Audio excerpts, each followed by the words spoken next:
What's up, everybody? Welcome to the Vanguard. Got another spicy live stream for you all, so I hope you're ready for the wild ride. But yeah, what's up, dude? How's it going? Bro, it's been a fucking beautiful day outside. I mean, I know I've randomly really adopted this like dad vibe of talking about the weather when we start these streams, but we do them like in the when the like morning shifts to the afternoon, at least in my mind, and it's always a nice little time of day, at least in the humble town of Kansas City. But anyway, yeah, good day, ready to rock and roll on this live stream. Yeah, gonna stir the pot a little bit for sure. But before we do, we always want to give a shout out to our patrons, people that help us keep this show on the road, as they say. Yeah, absolutely. Well said, Zach. And yeah, we do like to start our live streams with a big shout out to our patrons. If you want to be on the shout out board at the beginning of the screen, you can, at the beginning of the stream, you can join our Patreon by clicking the link in the description, patreon.com/the Vanguard channel. Like I said, it's the first link in the description if you want to join our patron community. That's how you do it. We shout out our patrons at the beginning and end of every live stream and on the end of our videos as well, in addition to other benefits like access to our Discord server, early access to some of our content, and priority on our monthly Q&As, which are always a lot of fun. So yeah, that's where you can join it. Link in the description, patreon.com/the Vanguard channel. But yeah, we have a lot of good stuff to go over today. Yeah, a solid blend of like obviously internet shit, you know, why most of you guys are here, but also some good stories that I found, news related stuff that I felt like maybe was getting a little bit missed by on online media that I wanted to give a shout out to towards the end of the stream. So for all of you that are like, when are we going to talk about the news? That's always at the second half of the stream. So be sure to stick around. But yeah, I guess let's go ahead and plow into what is the main attraction. I guess, we'll go in reverse order. We'll just give the people what they want and let them dip out. As the headline suggested, right? Was the Vanguard wrong about Jimmy Dore and ivermectin? Spoiler alert, no. Yeah, so obviously you guys, had a lot of pushback in the comment section, and obviously our audience is very, has a lot of strong opinions of themselves, and that's what this whole, thing is about, is having a dialogue, having these political discussions and debates online. Obviously, we like to frame it around different online commentators, people like Jimmy Dore, so, it made for a good discussion. However, I was watching Katie Halper's live stream last night where they were actually going over some COVID information with a doctor, and I figured this would be a clip worth playing for you guys because, again, obviously Zach and I aren't medical people. We're not scientific authorities in any way, shape, or form. In fact, I'm, far from even being literate when it comes to scientific or medical jargon. I'm definitely not the kind of person you want to get your information from necessarily. So, take everything with a grain of salt. But yeah, let's check this out. I just thought this was an interesting bit of Katie Halper's live stream. Shout out to Katie Halper. But yeah, take a look at this and we can comment going forward because I think that this doctor says it pretty well. What's so strange to me about this is it feels like the same people who are very big into ivermectin are the same people who were first denying that COVID was real, that it was deadly, that it was, and like at every step of the way, it was like, COVID isn't this serious. We don't need to do anything. Yeah. And now there's like this dangerous medicine to take to prevent COVID that at the beginning of this, they didn't think was real. And again, just the jumping over the vaccine. I don't want to take the vaccine. I want to take this other. It's just so strange. Horse-based. Well, this is okay. It's still a very specific political purpose, right? So hydroxychloroquine was the same thing, right? That was what Trump and Republicans were sort of pushing. And why? Is there any particular reason why they particularly like that? No, it's because it was a reason to say, well, we don't really need to take this that seriously. We got this miracle cure that you can get for nickel. So, like, let's just not do anything. And then so again, even whatever the final analysis shows, it's played a similar role. It's basically played an identity politics, culture war, wedge issue role that has been very effective, apparently, which is sad. Yeah, trans species people, for people who horse identify. It's it's identity politics for the horse sign. The horse sign. The equine set. The equine set. Yeah. Well, I mean, okay, I just want to give you the chance to respond to this. IVM is known to be safer than aspirin. There is zero reason not to give it. Only criminality. Wake up to what's going on here. Look, again, I think this speaks to, it speaks to some of the issues we've talked about with, skepticism at pharmaceutical companies. skepticism of the medical establishment, and some of that skepticism is warranted. But the fact of the matter is that the evidence doesn't show clear evidence at all of benefit.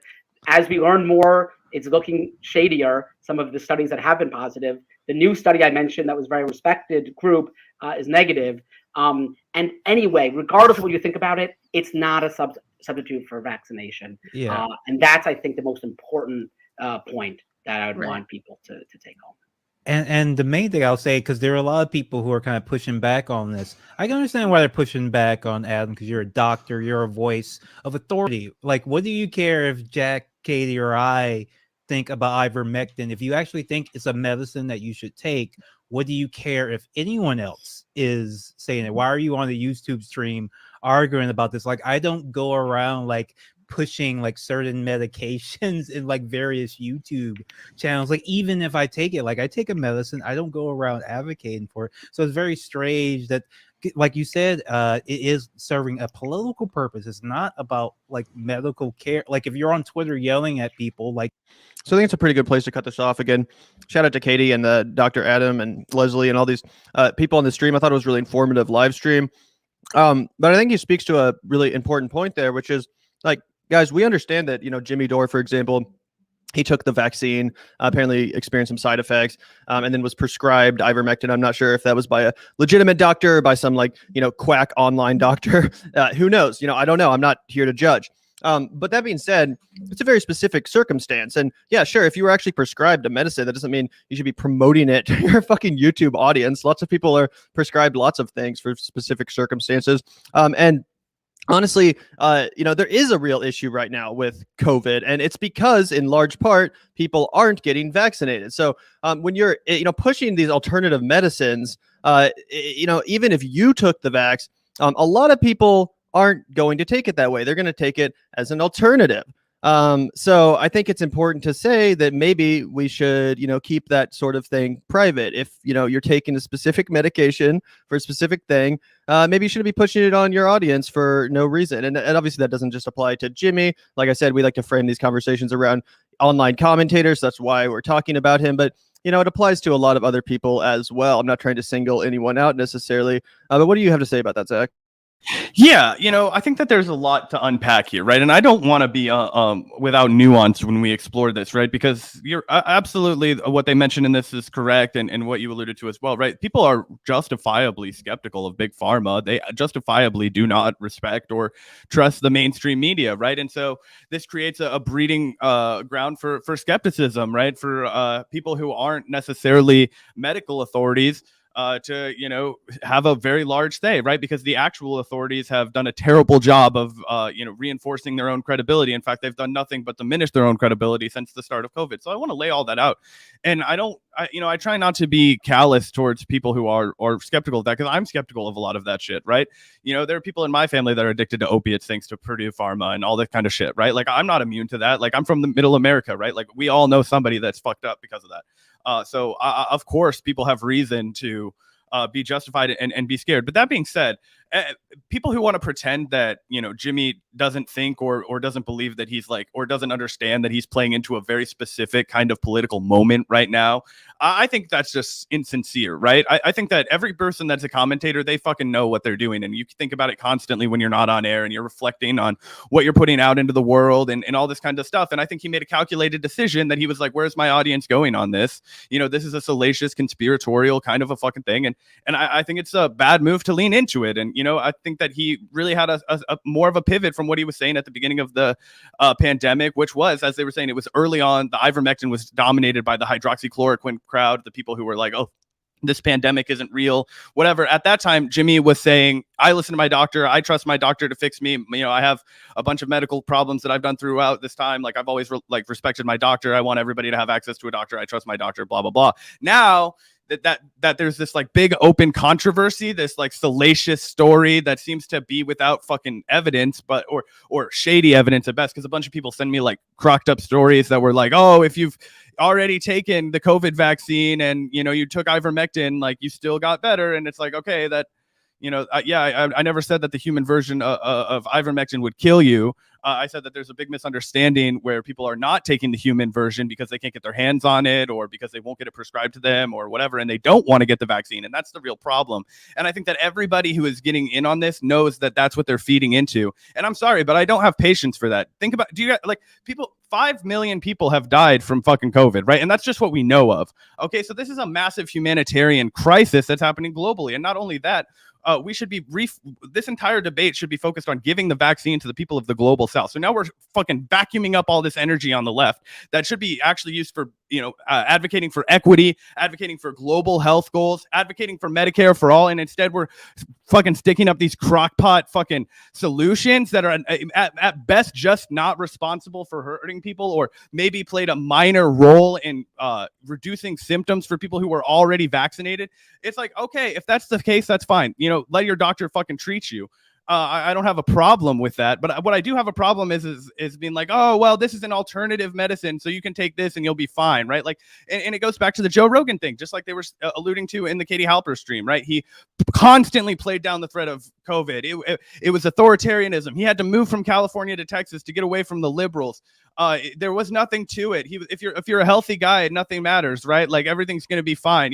Just lift some weights and conquer your inner. It's just like being unhealthy and smoking. Yeah, exactly. All kinds of shit that he was saying until he gets it, right? And then as soon as somebody with privilege gets it, they're obviously injecting themselves with everything that they fucking can. He boasts about all the time being on those IV drips full of vitamins. Working class people aren't getting that shit. All they're getting is the fucking like, maybe I went to saw a shoddy doctor that was like, I'll give anybody fucking ivermectin. I don't give a shit. Like, you know what I mean? It'd be like going to the weed doctor and being like, hey man, like, I'm in a medical only state. Like, oh, that, you know what I mean? It's like, I'm not saying you should, like, maybe that's a clumsy analogy because pot doesn't kill people or seriously put them in hospitals, but I don't know. And to be fair, I'm not 100% sure that the horse version of ivermectin has actually killed anybody, but it has seriously hurt people and put them in the hospital, which is a real problem in a time where we're already seeing ICUs at a record high.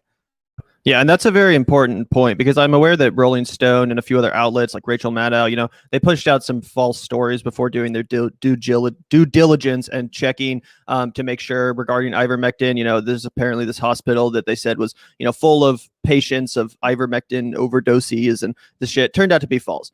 So a lot of people pointed to that and say, oh, this is like Russiagate. That's what Jimmy Dore said. But you guys have to keep in mind, that was a false story. That doesn't negate the reality of what's going on the ground in this country, what's going on in the hospitals, in ICUs, which are in fact filling up largely because people aren't taking the vaccine. Not that that's the only reason, and not that I'm placing the blame necessarily, but it's just a reality. So I do think it is irresponsible to use your platform to basically advocate for anything other than go get the fucking vaccine. That's just how I feel.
Yeah, I did want to address a couple super chats real quick. Mike H, thanks for the $10. It's been trending this way for a while, but since Force the Vote failed, Jimmy Dore has been toxic to the left. He's placating the sizable right-wing audience he has by saying this nonsense. And I don't necessarily agree about the toxicity part. We've, commented on Jimmy a lot before, and people call us toxic to the left. I think that there's space and room to have intense, disagreements with other commentators online, and I don't really agree that it's like destroying the left or whatever to have intense disagreements with people. That being said, yeah, I mean, I think Jimmy Dore is I don't think he's above criticism, just like how no commentator is above criticism. There have been multiple things that Jimmy Dore has stood for that I've disagreed with, like for example, promoting Tulsi Gabbard, advocating for her over the candidacy of Bernie Sanders, et cetera, et cetera. So honestly, we're just going to be honest about our opinions regardless of people where they fall on things. Sometimes people are correct on things, sometimes people are cringe on things, and this is an instance where we think it's kind of cringe, but appreciate the $10, Mike. Looks like we had one more super chat too that I wanted to make sure we get to. Promoting a discussion is not promoting excuse, let alone self-prescription. Arguing the straw man while laughing about horses is weird. Okay, first of all, the horse thing, obviously it's a joke. I think everyone can tell that it's a humor, and especially from a comedian like Jimmy Dore, I don't think you have any right to complain about people comedically joking about something when people are fucking taking the horse version. Lots of people are taking it, unfortunately, because they don't have access to prescriptions, because they're not rich. They don't have access to monoclonal antibodies and all that kind of shit. But appreciate the $4.99 for sure. I don't want these super chats to disappear. What are the chances of Larry Elder becoming governor? I'd say it's 50-50. That sounds about right to me. I might say 60-40 in the direction of Gavin Newsom, but it's definitely possible it happens. And if we're hang along for long enough on the stream, we might actually talk more about Larry Elder. So stick around for that. But thanks, John McKinney, for the $4.99. Really appreciate that. And I jump in on that. I think that it's probably going to go.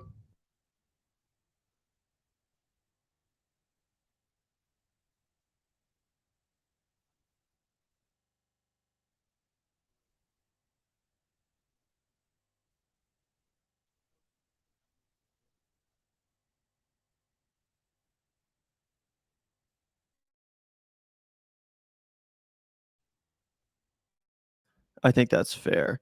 Anyway, would you two be willing to speak with Pierre Corey, who tweets patients with ivermectin? I think it would be a healthy debate, get the other side of the argument. I'm not sure about that person in specific. I know that there are a lot of people that feel differently about this, though, and it's not like I think those people are all morons and jackasses and grifters, et cetera. I respect a lot of those people, like our friend Franco from Frank Analysis. I know he has a very different opinion on this than we do. So, I would be open to engaging with people with other opinions. We might have to do it on Rockfin exclusively because YouTube doesn't is very censorious when it comes to this stuff. So, it's possible we might get something like that together, maybe with Franco or Pierre. I would be interested in having a longer conversation with other people about this subject. But what do you think, Zach?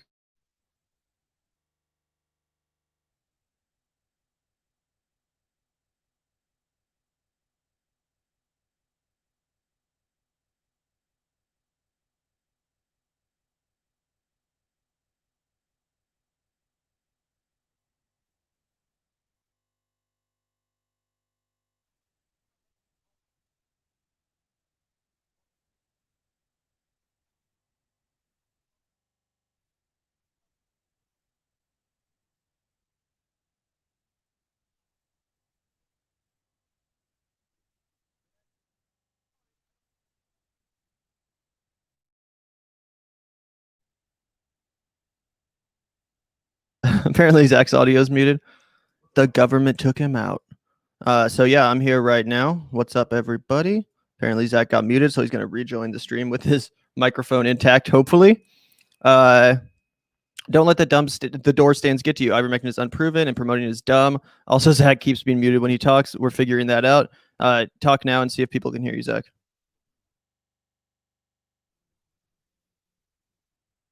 Well, no. Can you guys hear me?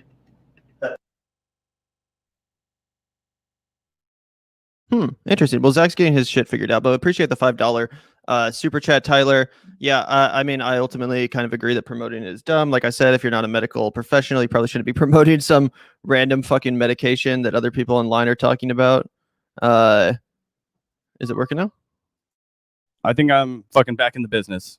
Can you guys hear me now? Everybody can fucking hear me, apparently. I don't know what the fuck that was. The government, maybe? I don't fucking know. I'm just kidding. It wasn't the government. It was just my stupid ass fucking setup messing up. But anyway, yeah, thanks for the super chats. And the only thing I was saying, I don't know where you guys cut off, but I would rather have a doctor that has a fucking medical degree stand in for me making my argument against this shit.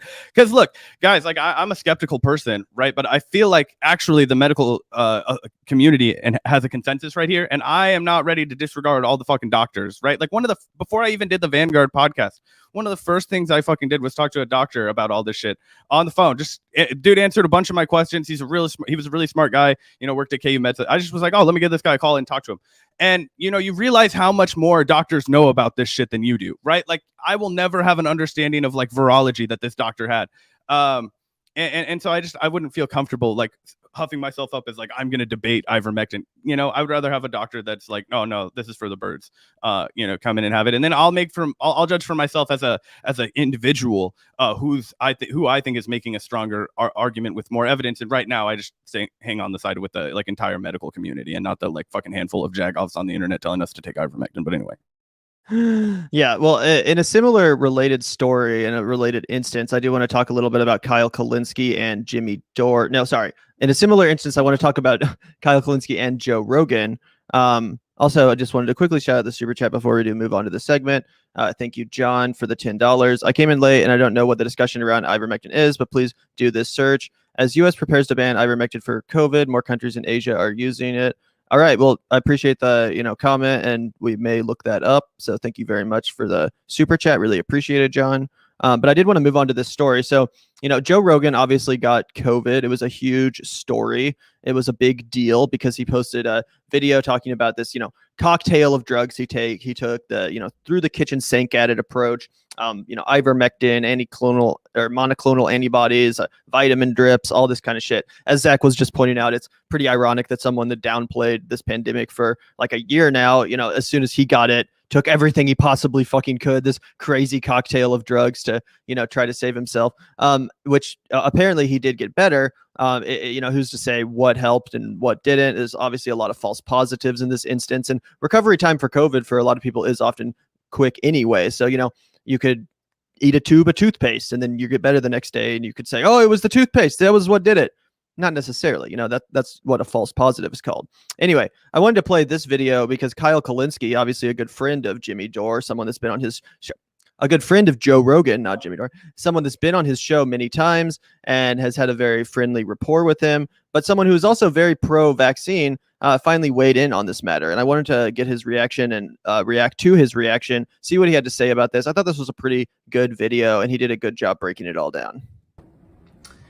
So Joe Rogan had COVID and he has recovered. It took him a day or two to recover. This was a big story while I was on vacation. I wanted to weigh in on it. So here are the drugs that he took for COVID. I'm not sure how well you guys can hear this, but I'll play it and tell me in the comments how well you could hear this. Immediately through the kitchen sink at it, all kinds of meds, monoclonal antibodies, ivermectin, Z-Pak, prednisone. So those are the drugs that he took to treat COVID. And there was a lot of controversy over this.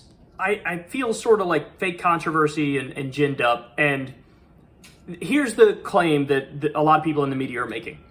They're saying, hey, he took ivermectin. This is happening at the same time that there have been these articles coming out saying that there are people in the middle of the country who are using ivermectin, but they're actually getting the veterinary version of ivermectin.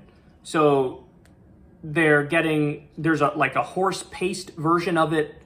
And so a lot of people are saying it's just a horse dewormer. It's one of the drugs that they use to treat livestock when they have parasites, I guess. And now, obviously, there's also a human version of the drug that people take for other things. And clearly, Joe Rogan took the human version, and he was prescribed it by a doctor. And it is, there's some doctors who believe in off-label use for ivermectin. And from my look at the evidence and look at the data and look at the studies to this point on ivermectin, it strikes me that it's going to go the way of hydroxychloroquine, where it's not really going to be used as a main treatment for COVID. And one of the studies that the initial support of ivermectin was based on had to be retracted because it was effectively fraudulent. That doesn't mean there aren't some doctors that still believe there's a benefit. There's still some doctors who think there's a benefit for hydroxychloroquine, but hydroxychloroquine is off-label use for COVID. Ivermectin is off-label use for COVID. He obviously had seen something that led him to believe that this stuff works. But the media was saying, oh, Rogan is taking horse dewormer. And Rogan came out afterwards and was like, do I have to sue CNN? Do I have to sue like Jim Acosta and all these outlets saying I'm taking horse dewormer? I'm obviously not taking the horse version of ivermectin. I'm taking the human version of it that was prescribed to me by a doctor. So there is a lot of like, it's so sloppy and so loose. And the media is going after him, I think, simply because a lot of them just don't like Joe Rogan. So they're portraying everything he's doing in the most negative light. But I will say this. And that is a very good point. And the media has done themselves no favor in the way that they've covered this issue, specifically with Joe Rogan, specifically with that Rolling Stone report that I mentioned had to be retracted. So yeah, Kyle's absolutely correct in that sense. And jokes aside, yeah, we're all very aware that most people, Jimmy, Joe, etc., are not actually taking the horse version of the drug. Yeah. And also just to jump in here really quickly before we keep playing it again. Holy shit, I just forgot what I was going to say. Keep playing. In my personal opinion, I don't think I would have had ivermectin in my list of things to take, because from my reading of the evidence so far, it's probably going to go the way of hydroxychloroquine. Now, they're doing some other studies on it right now, some more long-term studies on it right now, and when the results of that come out, we'll see just how effective it really is.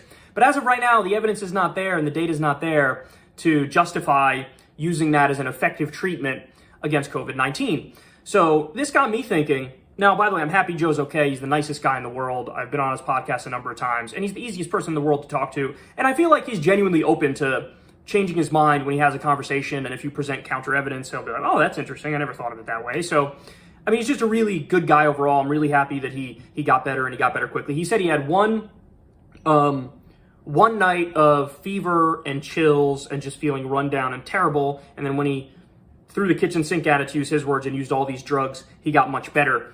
But this did get me thinking, if I got COVID, what would I take? What would I do? And actually my answer was very, very simple. I just want the Trump drug regimen, because they gave the most powerful man on earth. They had to treat him apparently when he was in really rough shape from COVID. It wasn't really known publicly. They were hiding it, but he was having trouble breathing, all sorts of issues. So what did they give Trump when he was in the hospital with COVID? So first of all, they gave him dexamethasone, which is a steroid that they've been using. And there's studies on that show it really helps COVID patients. So, but that's more for like, it's dexamethasone. Oh, excuse me, I'm sorry. Dexamethasone, I don't know what stage of the process they give it to you. The one that really helps, that there's a lot of evidence, is remdesivir. And Trump had that too. So I would just want the Trump, drug regimen. I'd want the dexamethasone, remdesivir, the Regeneron's monoclonal antibody stuff. Then they also gave him zinc and vitamin D and melatonin and famotidine. It's used to treat ulcers and heartburn and indigestion, and it reduces the amount of acid in the stomach. And apparently there's some evidence that it does positive stuff for COVID. And aspirin as well, Trump took. So let me run through one more time. He took 8 drugs overall. Dexamethasone, remdesivir, Regeneron's monoclonal antibodies, zinc, vitamin D, famotidine, and melatonin and aspirin. That's what Trump had. If I ever get COVID, and you're a doctor who watches this show, hit your boy up and hook me up with this exact drug regimen. Now, I'll leave it up to the experts to tell me what order to take the shit in. Like, I think the remdesivir they use for very late in COVID when you're really, really struggling. So maybe I won't even get to the point where I need remdesivir, especially because I've been vaccinated. But keep that in your back pocket, dog, and hook a brother up if I get COVID. But really, and I actually texted Joe about this when I learned he had COVID. I told him, don't hesitate if you need to take more of the monoclonal antibodies, because now I'm not a doctor, I'm an idiot. My opinion is like worth absolutely nothing when it comes to science stuff and health stuff and medicine stuff. But that's the shit I know I would want the most of. Like, hook me up with the Regeneron's monoclonal antibodies, because that shit is what I really think, and I don't know, but it's one of the things I think really helped save Trump. So, and remember, Joe had that. Now, I don't know which drug Joe attributes his recovery to, if any of them, but when I look at it, I really think it was probably the monoclonal antibodies that did the most work and did the most heavy lifting and probably fixed him up real quick. Because he's pretty healthy. He's, relatively young in the grand scheme of things. I mean, he's in his, early 50s. So you're healthy, you work out all the time, he has a good diet, early 50s, and he did throw the kitchen sink at it with the drug regimen he took. So he got better quickly, and that's a very, very good thing. And, the issue is this, there's not going to be many people who have access to the monoclonal antibody stuff. And that's a shame, because I think that's really, really helpful for this stuff. So you could argue that's the thing that really made the difference. My layman's opinion, my guess is that that's the thing that really made the difference. And that's why I texted him and said, listen, if you feel bad, don't hesitate to take more of that shit, because that shit will probably help the most. But again, I think that this is something that I wish that Kyle would hammer down on more as an egalitarian, right? This is obviously an example of how fucked up our medical system is. The fact that only absolutely opulent people can get access to this shit. And, I get it. Kyle has his own money and he knows that he can afford this shit too. So he's like, that's what I would be fucking wanting. But it's like, nobody listening to this fucking podcast has any hope of getting, I mean, maybe some people do, right? A lot of people listen to these fucking podcasts, but like 95% of everybody listening, no fucking way.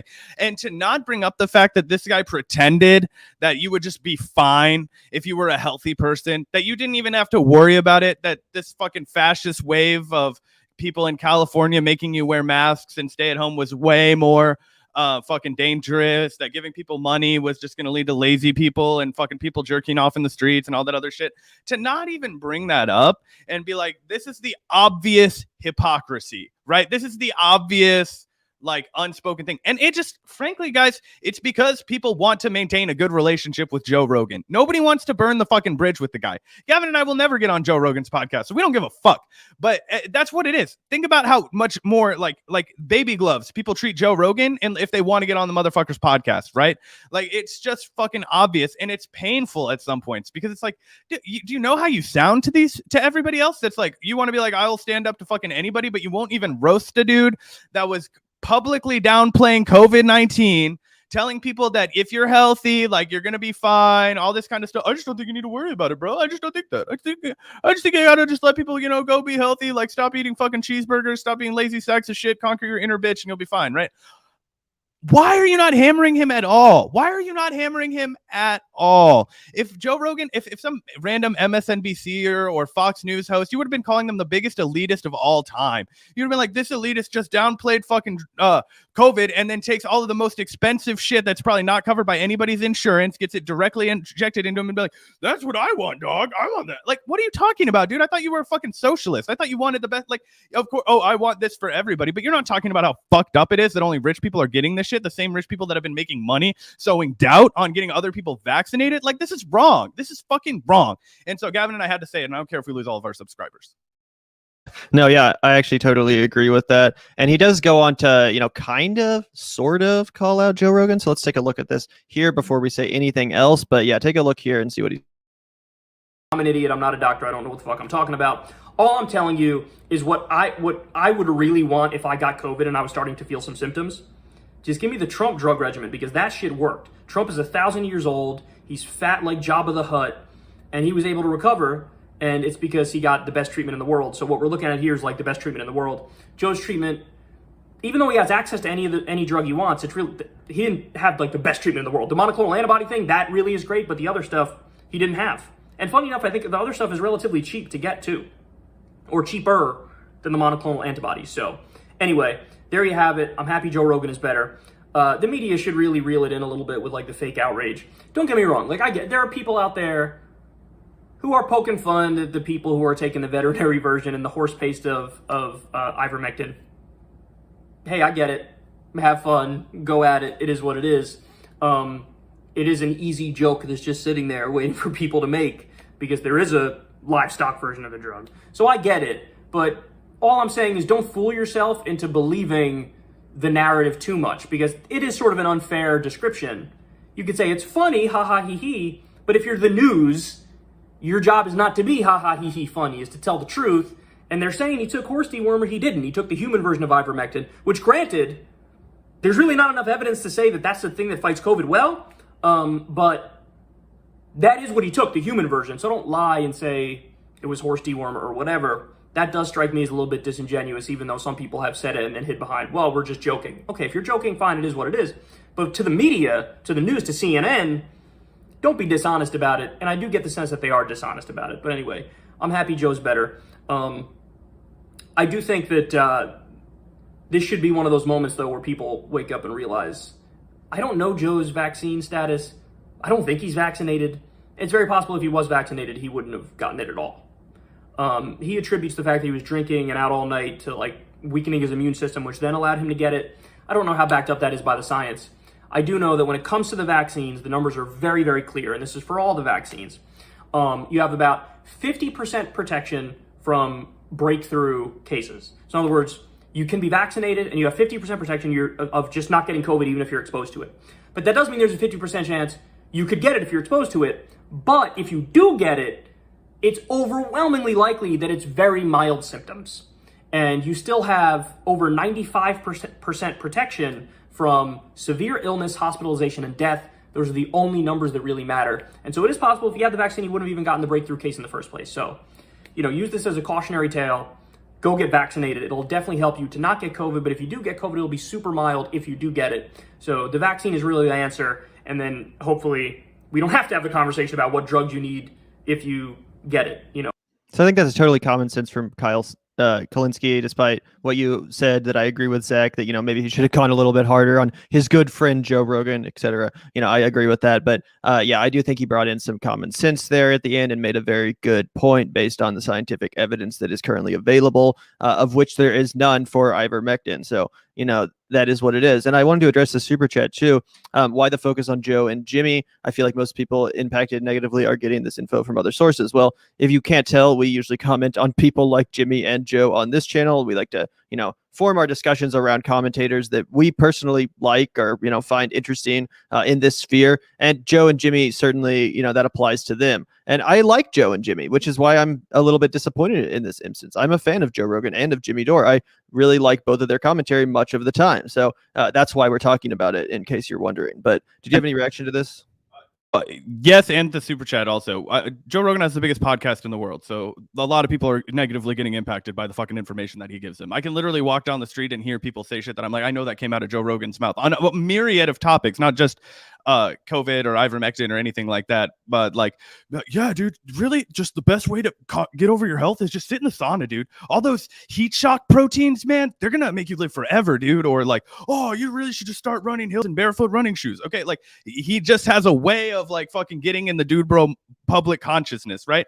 And then with Jimmy, like, we're in the bread tube sphere where we have constantly agreed with Jimmy for months. Now we have a disagreement with the guy. We have to fucking articulate it because that's kind of the fucking premise of our shows. We like critique the new media. So anyway, that's why we've been doing that. And then my last comment on Kyle is I think that, yeah, he does round out really well at the end. I think he makes a lot of really good points. Obviously, the vaccine, like the big problem that I have is it's like, I don't give a fuck if you personally take ivermectin, just also get the fucking vaccine. Okay. Like then you're not a real hazard to fucking everybody else around you. Like it's the people that are trying to take ivermectin in lieu of the vaccine. That's where I like get pissed off. I'm like, no, you're still a public hazard. Like still going to be fucking making it so that people are risking their death to be around you. And if it's preventable, I think we should, yes, mandate that. That's unacceptable. So you can, live in a fucking private community in the woods, or you can fucking get on the same page as the rest of us. I'm sorry. That's unpopular. Yeah, that is what it is. Thank you, John McKinney, for the $9.99 super chat. The January 6th commission is totally unnecessary, and we already know that Donald Trump is responsible. This is going to backfire on Democrats spectacularly in 2022. Totally agreed. January 6th commission, complete fucking waste of time. Much like Trump's second impeachment, all it is doing is sucking up oxygen in Congress when they should actually be legislating on behalf of working class people who desperately need fucking help right now. So yeah, I totally agree with that. I don't know about it backfired on Democrats. I don't really know how or if it will affect the 2022 midterm elections, but I certainly don't think it's a good or productive look for the Democratic Party. Do you have any comment on that, Zach? Yeah, I mean, I think if it does backfire, it'll be because the entire country is falling apart right now. We're still fucking roiled by COVID-19, as we've been talking about. Now, all of the unemployment benefits have been lifted federally. We have the eviction moratorium that's been ruled unconstitutional. So everything is just falling into the fire right now. And the Democratic leadership is like, let's go investigate something that happened almost a fucking year ago. Okay, where hello, do you have any fucking priorities? Like this is Yeah, so it's obvious theater, and I think that just reinforces a lot of the hatred that people already have for liberals, and it also makes Biden even more unpopular, which he's already battling like historically low levels of unpopularity as well. So is his Vice President Kamala. So, I mean, I certainly don't think it's doing them any favors for 2022. That's for sure.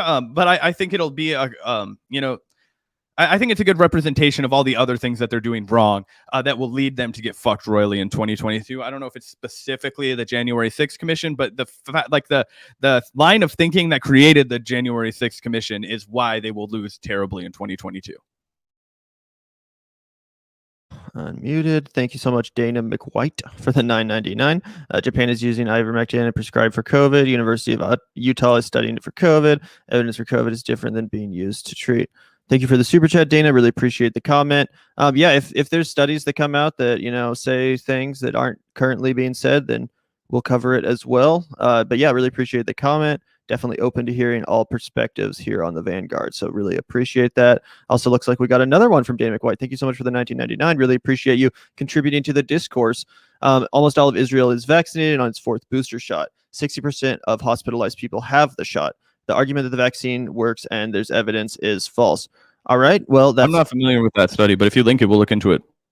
Yeah, I'm not familiar with it either. And I know there's definitely issues with the vaccine, but I do think that that's probably the best course of action as of now. But yeah, really appreciate the super chat, Dana. And, we're obviously, like I said, open to having a nuanced conversation about this with people that disagree with us. Obviously, we're not medical professionals. Obviously, there's a lot of people that have a lot of opinions on this subject. And I totally understand that. Everyone's entitled to their own opinion. And just as a final word on the subject, something that we mentioned on our last live stream as well, is despite how vehemently I disagree with people, despite how irresponsibly I think certain people might be using their platforms, I do not think that anyone should be censored for anything that they're saying in this regard. Obviously, COVID misinformation is being used by the mainstream media and by the corporate oligarchic establishment to further their goals of, censoring the entire internet, completely removing independent media from having any sort of say in these conversations. And I do not think that that should be used to that end. We are simply commenting on this, giving our opinions on the subject matter, disagreeing with people where we see fit,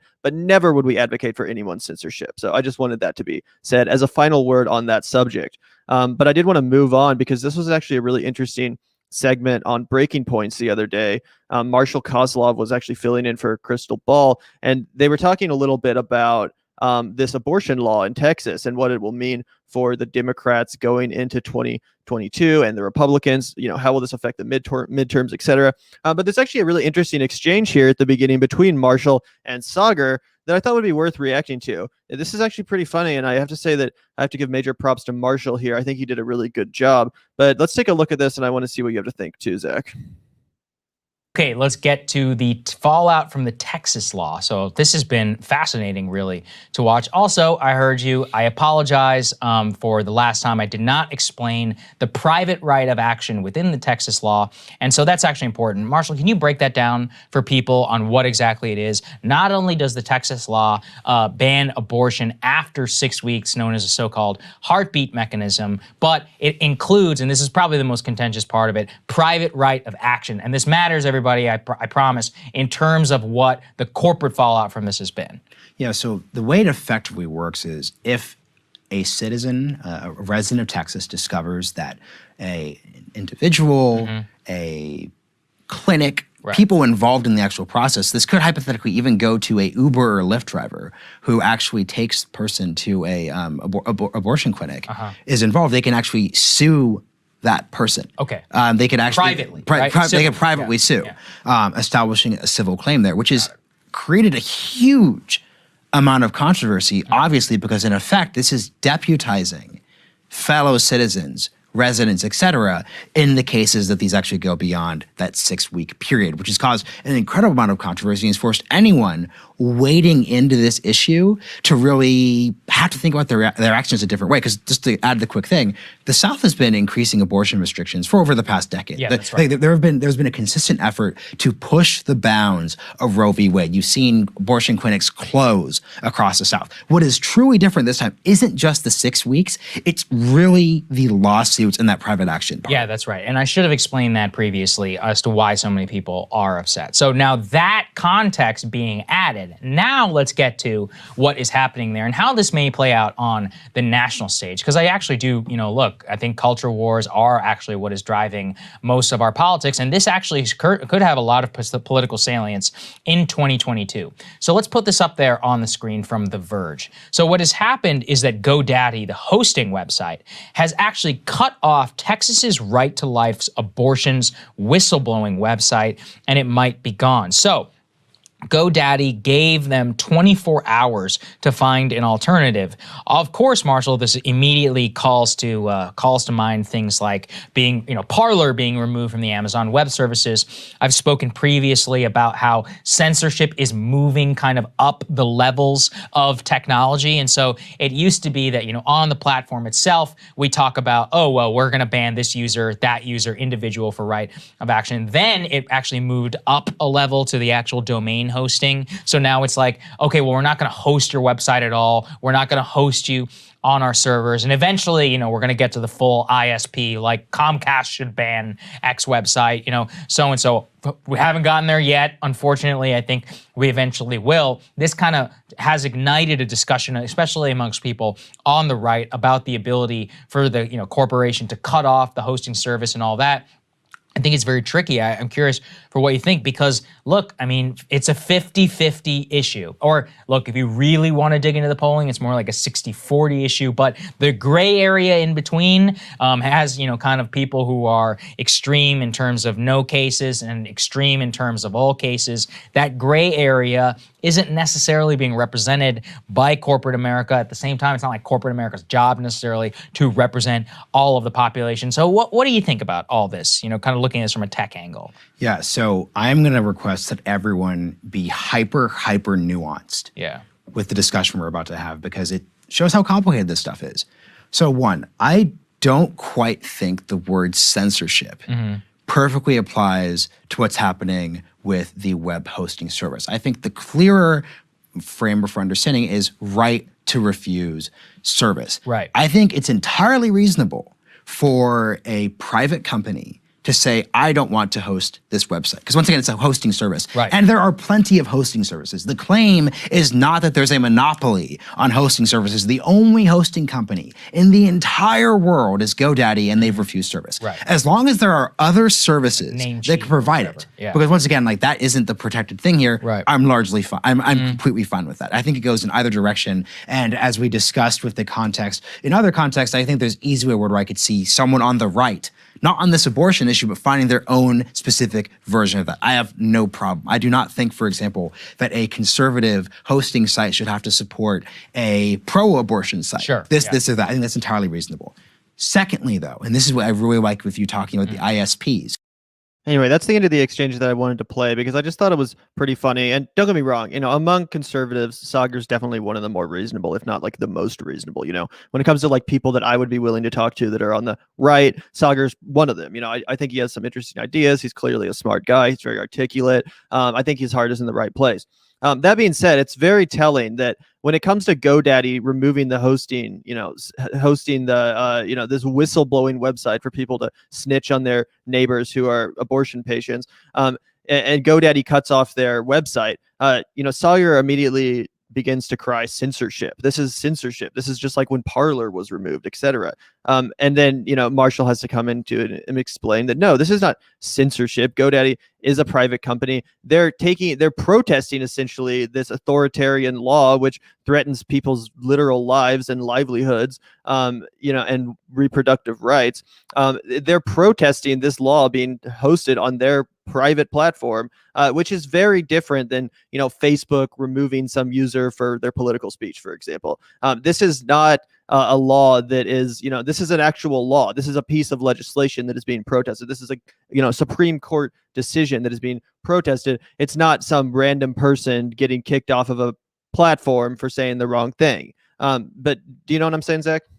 Yeah, 100%. And I think that I think that Marshall hits the nail on the head when he says this is a case of we're debating a right to refuse service, right? So I guess if you want to flip it on the other side of the head, this from a conservative angle, this is like, should a conservative baker be forced to bake a cake for two gay guys that want to get married? The law says I believe the law says they don't have to, right? I think that's and so then this is the kind of the flip side of that. And Gavin and I are massively anti-censorship. We're pro free speech and all that stuff. But I do think it's really ironic that it's the conservatives. Private companies can do whatever they want. Rhetoric, like we have to have a free market. Like if you don't like the decision the company's making, start your own company. Like go create competition for this company, et cetera, et cetera.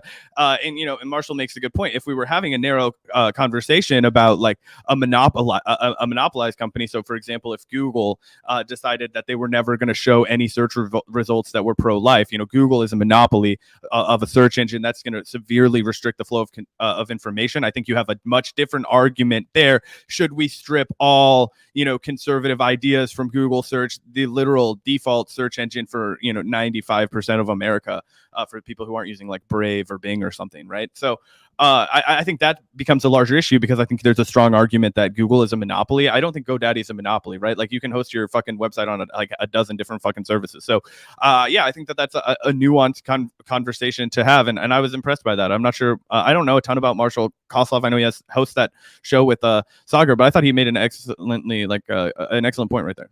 Yeah, he really did. Shout out to Marshall. Again, I'm also not super familiar with all of his politics, but I am generally impressed when I hear him talk. He's very eloquent and usually has very agreeable positions. So yeah, shout out to him. And I just thought this was, again, a really good instance of kind of conservative hypocrisy. They're the first to defend private corporations, and they're the first to defend business owners for turning away people or customers that they don't wish to. But in this case of GoDaddy, it's censorship. But in reality, it's not like any specific person is being censored. GoDaddy is not removing, some anti-abortion activist Facebook page or something. Obviously, that would not be condonable at all. What's going on here is that they threatened and then ultimately did remove the Right to Life website, which was basically encouraging like vigilante justice, I guess would be a good way to put it. Like, just citizens of the state reporting on, snitching on their fellow citizens, which could even, again, implicate like Uber drivers that, take people to their appointment at an abortion clinic.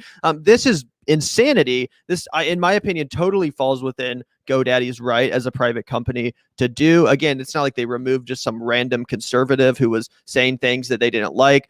This website was literally a whistleblower website promoted to ensure that the lawbreakers are held accountable for their actions. So this is almost like, like working in tandem with the local government, it seems. This far exceeds someone's freedom of speech. This is literally a tool to snitch on and imprison your fellow community members for exercising their reproductive rights. That's totally a different thing. And again, I think it's just telling, despite the fact that Sagar is a pretty smart guy, that, this is definitely a symptom of hardcore conservatism. When it's your side, it's censorship. But otherwise it's, they're exercising their right as a private company, et cetera, et cetera. As you mentioned, we saw that play out during the whole debacle involving the cake baker and their refusal to serve gay people. So, I just thought this was interesting, worth pointing out, and overall a good segment. I would actually recommend you guys check out the full segment. It kind of talks about how, this law might actually help the Democratic Party in 2022, ironically, because it's so insane. It's so fucking crazy that it's going to really energize and activate the Democratic voting base, especially in places like Texas, obviously. And it's going to really turn them out because they're going to use this as a reason why you have to vote blue. You can't let more of these kind of laws be passed. So that, that's going to be their logic. And I think it may be quite effective. So yeah, I would recommend you guys check out the full segment. It's very interesting. But I just thought that was an interesting exchange part of it. Yeah, definitely. It certainly was. And I did want to quickly address this super chat. It looks like we got one about the squad.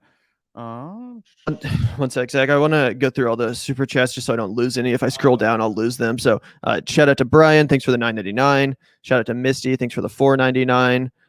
Did not mean to skip your second $10 super chat, John. Unfortunately, we were getting like a fucking million comments a minute earlier in the stream, and it appears to have disappeared. So I apologize for that. Really, genuinely do. I promise we weren't trying to skip it. Thank you, Mar X research on FLCCC. Thank you so much for the $2. Appreciate that. Is that a Bismarcky reference? Marky Marks West? Is that like Bismarcky Marks and Kanye West? That's an odd name. Not sure. But what was the one you were wanting to address? I'm not seeing any more on the chat. There was one about the squad, I believe. Let me see.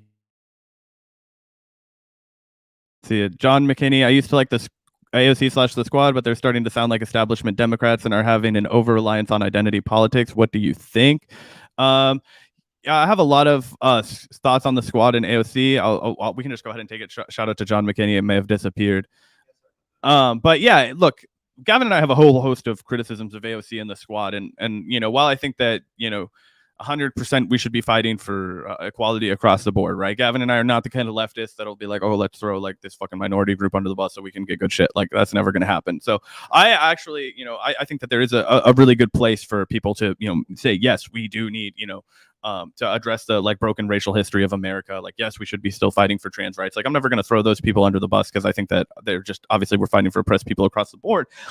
That being said, you know, a lot of times what AOC and the squad do, and you know, this is obviously what you're indicating is also done by establishment Democrats, is they try and, you know, give the verbiage of this like evolved kind of you know, what I guess people would call identity politics, and you know, it's adopting co-opting the language of a movement without actually giving people any of the structural change that they're demanding, etc. So, you know, referring to people as Latinx is not, you know, solving the ICE situation. It's not, you know, dealing with the situation at the border, right? So 100%, I agree that they should be actually acting on these things, but I try not to bash on people who are you know, sticking up for minority groups and those kinds of things. Because a lot of times those people are virtue signaling pricks on the internet, but sometimes they're really good people and they have their heart in the right place. So, you know, it's just a matter of dealing with an individual on a person by person basis. And, you know, so I try not to take broad strokes against the identity politics stuff, because that's my politics too. Like, I also want trans people to have equality. I also want reparations for the Black community. I also want, you know, to defund the police and make sure that broken windows policing doesn't continue to, you know, devastate the Black and brown communities in our country. Yeah, absolutely. And all that I'll add to that is that I totally agree with all that. But I do, and this, I don't know if it's an unpopular opinion or not, I do kind of agree that really leaning into the identity politics stuff is political poison when it comes to campaigning, just because it does come off as very moralizing and virtue signaling to a large swath of the population, which already is on the same page. It's like, why are you telling me this? This is obvious. I agree. Human rights should be upheld, etc.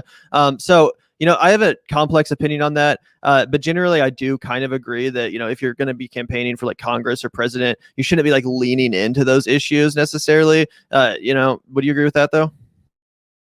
Depends on what you mean by leaning into those issues, right? Like, if I'm running for Congress and I'm knocking on doors and I'm talking to an individual, like, yeah, I mean, and they say, oh, do you support this? Like, then of course I would say yes. But, you know, it's kind of like Bernie Sanders with his like, you know, oh, do you think everybody in prison should be able to vote? And he's like, yes. And they're like, do you think the Unabomber should be able to vote? And he's, or not the Unabomber, what was it? The guy that did the Boston Marathon bombing, was it that they asked him about? And he's like, oh yeah, I think that he should have the right to vote. He's an American, you know, whatever. We're locking him up and he should have the right to vote. And that was a horribly unpopular thing that I happen to agree with. So yeah, in those kinds of instances, I don't think maybe you should be putting it to the front of your campaign slogan. But if I'm running for Congress, like, I will put like, yeah, I support, you know, radical police reform. I support Medicare for all, like, you know, those kinds of things. Yeah, well, I would say answering a question is not leaning into something. There's a reason why Bernie didn't make that a tenet of his campaign. That's all I'm saying. No, that's 100% fair, right? Because we're building, I mean, we have to get votes, right? So that's the way it is. So yeah, 100%. Yeah, anyway, it's definitely an interesting discussion. We do have a couple special guests, though, to add to the stream. They're here to promote their new show, and that is, in fact, I'm trying to make sure I have the information right. I want to give these guys a proper introduction. But yeah, we're going to be offering Indy from IndieLeft.news, the founder and editor of Independent Left Media. He's a publisher and online he publishes an online newsletter, a Substack, and runs a news Discord, and just launched a new show, which he's co-hosting, called How Did We Miss That? Indy also does our Discord, so a huge shout out to him for that. And we're going to be welcoming him today, as well as his new co-host, to talk a little bit about their new show. So what's up, guys? Thanks for joining us. Hey guys, how you doing? How are you? Good to be here. What's up, Reef? Good to see you. Do you guys want to introduce yourself a little bit or explain a little bit about this new show you guys are working on? Yeah, it's really exciting. Came up with it a few weeks ago. I see a ton of different stories every week, about 140, 160 stories that I feature just in the Leftist Today Substack alone. Thousands of stories that go through independent left.news from hundreds of different sources. And I figured, out of all that, there's got to be a half dozen stories a week that just weren't covered anywhere else on leftist media. And so I decided Reef and I should do a show, and we have some fun, go through a few stories that nobody's covered yet. Yeah, that's pretty much the whole deal. I try to make sure Indy doesn't tell me those stories before we do it Saturday, just because I feel like it's nice to have one ignorant person, just to be the thermometer there, where, I can be as shocked as you should be, but yeah, we do it Saturdays midnight on Indy's channel. Yeah, and it's also to give voice to some of the writers that are out there that don't necessarily get amplification. I mean, you guys give Rob Yeager love, and there are some other folks out there that do, but we definitely want to go through his Politify newsletter. That's really valuable. Spotlighting Judd Legume, popular information. Erin Brockovich, we covered a segment from Erin Brockovich on Saturday. She's got a Substack. I don't think that very many people even know that she's doing that at this point. Covering water safety, covering environmental issues. And those are the type of stories that I want to cover. A guy who's locked up in prison and in a supermax, awaiting trial right now for transporting marijuana. That happened last week. Unbelievable stuff across state lines from California to Maryland. His name is Jonathan Wall. So Italy just made it to where you can have up to 4 plants. They've now decriminalized growing. So, well, shit, you guys are already telling me a bunch of news that I missed. So living up to the name of your new program. Yeah. So we cover about a half dozen stories a week. It's about an hour-long show. At about 4:20, Reef is short for Reefer. So Reefer's going to Reefer's going to do something, take a little bit of a break. We'll take a 4:20 break because it's 4:20 somewhere. Coming soon as well, so keep an eye out for that. But there has to be one show that we can not talk about politics on. Usually we probably will, but we can at least start off with not doing that. But yeah, we keep our hands in all the political fields there, just that we can get those little nuggets of information that we can find. I mean, Indy's plugged into all the sources for the most part, and between him and me, we do a pretty decent job of finding that kind of stuff. So, but you guys are doing. You guys have the streamers and the TMZ quote unquote aspect part of it covered, but I know you guys are covering a ton of stories and you cover news, and I think you get a bad rap for that sometimes, and we certainly do appreciate the real stories and the real news that you do cover, even when we disagree with it. And that's the whole idea, is to have discussions and to have these kind of conversations. The book club that you guys have been doing, we see it, and we're excited to see you get out there in the van and do some actual investigative reporting in the field. Yeah, man. Well, we really appreciate that. And obviously there's so much fucking shit to cover, right? Like Gavin and I have tried to cover, kind of carve out our lane. It sounds like you guys have kind of thought up a new lane. And that's what we want, right? Everybody wants the left to fan out into all of these different kind of avenues, all these different crevices, right? The internet is fast and people have a lot of different interests and they want different styles and they want different cadences and rhythms and routines.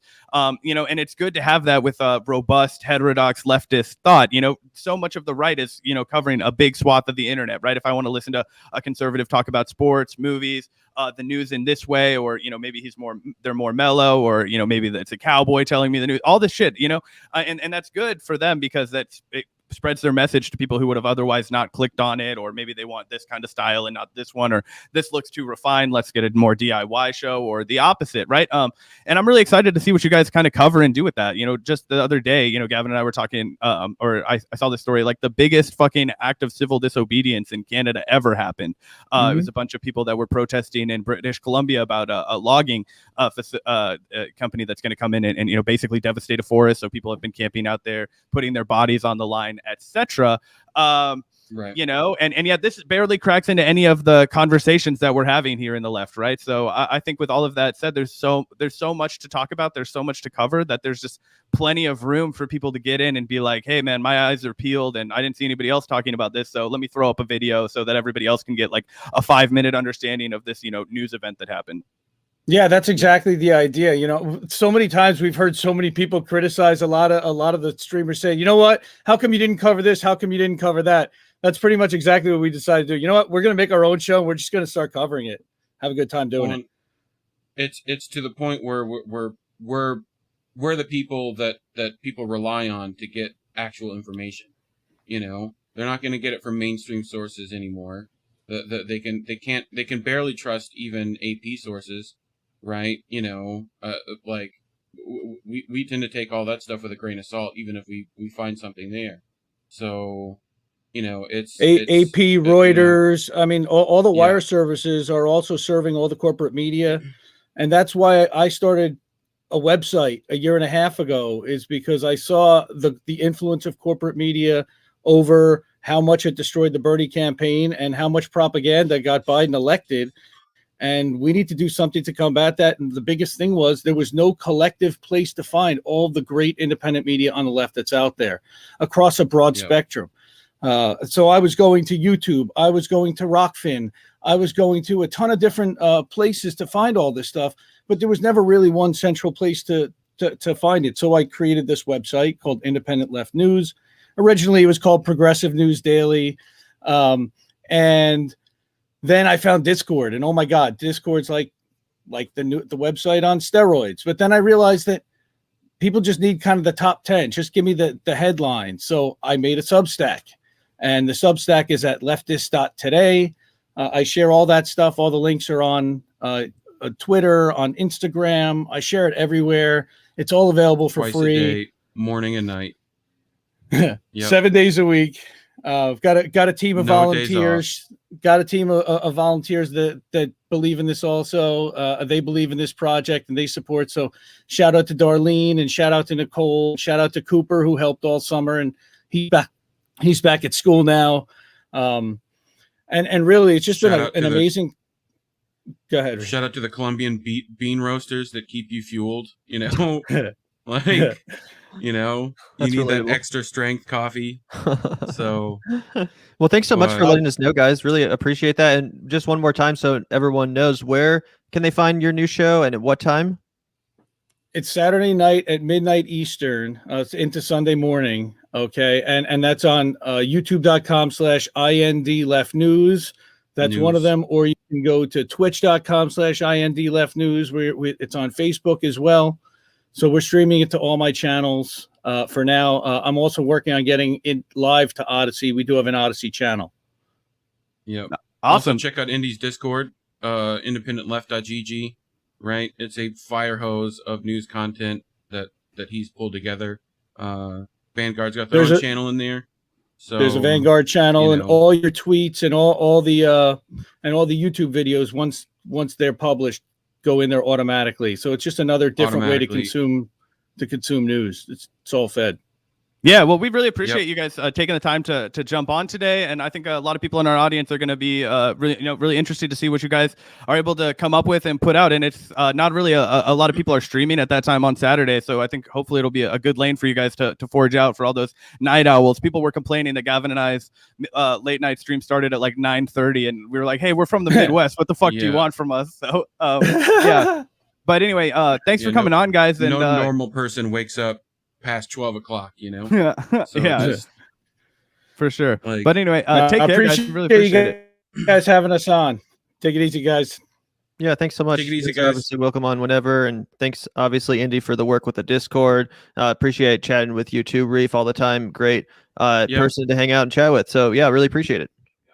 Yep. Out.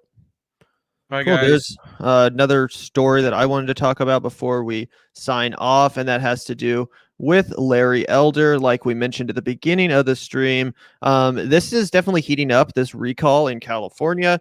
It seems that the Democratic Party in California is definitely getting a little bit worried about this, and they have good reason to. If you think about it, Larry Elder becoming the new governor of California could have some serious implications for the Democratic Party, especially if Dianne Feinstein dies. Who's going to replace her in the Senate? It would be Larry Elder. Obviously, the Democratic majority in the Senate is very fragile already. So having Dianne Feinstein replaced by a Republican would not be good for the Democratic Party. So, they do have serious reasons to worry, even outside the borders of the state of California. This could very easily affect, the Democratic Party in the Senate, et cetera. And it could just have, wide-reaching implications overall when it comes to the political mood of the country. So, they have Obama out here. Take a look at this. Californians, you've got a big choice to make by September 14th. Governor Newsom has spent the past year and a half protecting California communities. Now Republicans are trying to recall him from office and overturn common sense COVID safety measures for healthcare workers and school staff. Your vote could be the difference between protecting our kids and putting them at risk, helping Californians recover or taking us backwards. Protect California by voting no on the Republican recall. So yeah, I mean, obviously, they're bringing out the heavy hitters like Obama. That means they're pretty scared. Usually Obama doesn't wade into anything these days unless it's like to, ruin a progressive movement or something like that. So, clearly they're worried. They have all these celebrities out here. Everyone is, going full court press in order to stop this recall, which, would lead me to believe that they have some reason to be afraid. And, this recall laws in California are totally crazy. I think something like, 20% of the state can ultimately end up electing Larry Elder if he just wins by like a slight majority on this ballot. It's something insane like that. I don't know all the details, but I do know that this recall law is very antiquated and it very much so is crafted to help the Republicans. So it's kind of crazy that the Democrats who have been in control of the state for all these years haven't done anything about that. And now it's potentially going to bite them in the ass again. But one thing that I did see that happened that was, kind of funny, maybe a little bit problematic, we can discuss, but someone actually egged Larry Elder at a rally. An individual wearing a gorilla mask threw an egg at California gubernatorial candidate Larry Elder and attacked multiple campaign members. So, definitely not encouraging political violence in any sense. But, I don't know if egg throwing is even political violence. Who knows? But yeah, people are freaking out about this. A lot of Republicans are like calling this a hate crime and crazy stuff like that. But anyway, it's definitely getting heated over there in California. Do you have any thoughts, Zach? Yeah, I don't necessarily support throwing eggs at your political rival unless their name is Ted Cruz. So that's, I do fall on that side of that. And it probably was some like crazy liberal lady that was like fucking, out of her mind doing that. So I don't want to like stand for her, even though it was kind of funny. I'll be honest, when I saw it the first time I left. But yeah, as far as the actual recall election goes and the fact that it's heating up, I'll admit I was a little skeptical about whether or not this was going to go through. I didn't really think it was that big of a news. It's something that's kind of like in the background for a long time, right? You had what's her face, Caitlyn Jenner, that was getting in the race for a while, potentially feeling around, whatever. Obviously, Gavin Newsom's been a dog shit fucking governor, right? He's been absolutely horrendous. He ate at a no mask party at the fucking French Laundry in the height of the fucking lockdown when he was making everybody else stay home. All these other people were going hungry, literally. Food banks lines were miles long in some instances. I mean, it was at the worst of the worst time of the pandemic when people were in really bad shape. And this man's eating at one of the fanciest, most well-reviewed restaurants in the entire world, just fucking being a complete bourgeois swine. So I understand why people are mad at the guy. The problem is that there's absolutely no way that this alternative is any better. So I definitely understand why people want to articulate their frustration and be like, I want Gavin Newsom to know that he was so fucking bad at his job that he deserves to be fired, because he does deserve to be fired. If you can fire the governor, I think that he definitely deserves to be fired. I don't think there's a single case that you can make like all that horseshit Obama was saying. Like, obviously he was just spewing nonsense and, trying to keep the guy in power to save face for the Democratic Party, right? But at the end of the day, is it better to have Gavin Newsom? Like, unfortunately, I think the answer is yes, right? I even though he's a dog shit fucking governor and I want to see him lose and be embarrassed and I want to see him have all these bad things happen to him, that would just create more turmoil and more bad things for the state of California. But that's my analysis. Yeah, I think that's well said. And I think it's very accurate to say that there's a really good case against Gavin Newsom, but there's not a really good case for Larry Elder. So, it's very easy to point out everything that Gavin Newsom has done wrong, and he has done many things horribly wrong. That being said, like you said, I don't really think that replacing him with Larry Elder, unfortunately, would do much. It almost sucks that there's not better alternatives, because I guess this is the jackass that has risen up in the ranks among potential replacees. And unfortunately, he's just kind of like a boomer Fox News repeating conservative. Nothing really exciting, not even any of that charisma of like an Arnold Schwarzenegger. He's just this like fucking Rush Limbaugh type conservative boomer radio host. So, that's what we have to reckon with. That being said, if Gavin Newsom loses, let's be honest, guys, 100% Gavin Newsom's fault. And it should be a massive, slap on the wrist, so to speak, for the Democratic Party about how they need to get their fucking act together and stop running candidates in this elitist, liberal, fucking West Coast vein. Think about Gavin Newsom, Kamala Harris. These are the people that more and more so are representing the Democratic Party elite. And obviously the voters hate that shit. It's one of the most repugnant style of politicians that currently exists. Again, dripping with elitism, no shame and, hiding how fucking elitist they are. Like you mentioned, Gavin Newsom going to the French Laundry without a mask on in the midst of lockdowns. And obviously is giving Republicans tons of ammunition there. Closing small businesses while you fucking feast at your opulent restaurant. It's disgusting. So yeah, if he loses, it's 100% his fault. I have no sympathy for him. The only people I have sympathy for are the people of California that will be subjected to the conservative, Fox News indoctrinated viewpoints of someone like Larry Elder, who, might have his hands tied anyway, given the fact that the Democrats also control the legislation. But, I don't necessarily want to take that chance. So what I think is the real solution here is, I'm hoping obviously that the recall fails, Gavin Newsom remains governor, and then hopefully come the actual, time when an actual election comes up, hopefully the anti-establishment populist left can get their shit together and really pose a threat to Gavin Newsom that way, so we actually have a real alternative that's not a fucking degenerate Fox News listening to conservative radio host named Larry Elder, a complete joke of a human being. So that's my thoughts on the issue. But I do think it's worth repeating that if the Democrats lose, nobody to blame but the Democrats. They've had one party control of California, and if people are unhappy with it, then that's their fucking fault. Yeah, one last thing before we get the fuck out of here, just because this is something that everybody knows, but it just got recently reinforced in my mind. I wanted to throw it up here just to remind everybody. There was an article I read the other day. Everybody probably who listens to this a lot knows that my like smut reading for the day is The Guardian. I'm like, oh, this is where I'll get my mainstream news from. And I saw this report that was put up that the U.S. or the United States wealthiest 1% are failing to pay $160 billion a year in taxes, report finds. And I just wanted to come out here and say that it only costs $47 billion annually to give everybody in this fucking country access to free 4-year public colleges. So we could pay for that 3, almost 4 fucking times if we just did, if the IRS did their goddamn job and hunted down the fucking richest Americans like they hunt down the poorest Americans. Then we would have ample money right there to pay, not just for 4-year colleges, get a fucking PhD on the government. So anyway, I just thought this was absolutely ridiculous. Again, one of those things that, didn't really get covered by left media because we all know that the rich aren't paying their fucking taxes.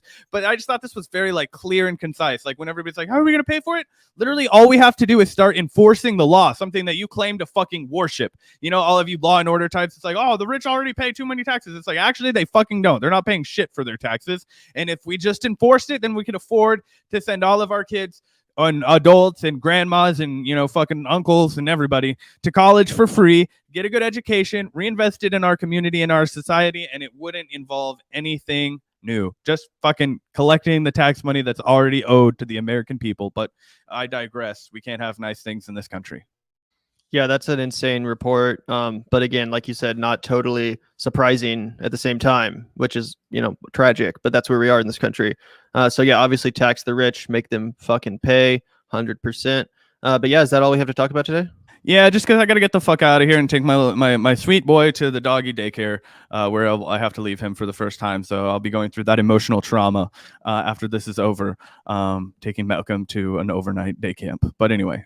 Yeah, and obviously the reason why you're taking your dog to the day camp is because Zach and I are about to head out for the weekend. We're going to Chicago for the Pitchfork Music Festival. So we will be back on Monday unless something fucking crazy happens, in which case we'll be coming to you guys live from Chicago hotel room to report on it. But, barring something crazy, we'll probably be back on Monday, again, taking a bit of a vacation, taking a bit of a breather. But thanks so much for everyone tuning in today. Thought we had a really good discussion. And before we head out, I wanted to shout out our patrons once again. Thank you so much to everyone supporting the show on patreon.com/the Vanguard channel. We do shout out our comrade and Vanguardian level patrons at the beginning and end of every live stream, at the end of all of our YouTube videos. We also give you guys access to our Discord server. We give you guys early access to certain videos and priority on our monthly Q&As. So a lot of good benefits. If you guys want to support the show, this is the best way to do it. The link is in the description. It's the top link. So hit that up if you want to join the patron community. Really appreciate that support. It keeps us viewer funded. It keeps us 100% independent, et cetera, et cetera. So yeah, just a huge shout out. Thank you guys so much for tuning in today. Make sure to hit that like button. Make sure to hit that subscribe button. Make sure to hit that notification bell. You guys know what to do. You know the drill. But everyone, peace out. Have a beautiful weekend. Peace, comrades. Bye, guys.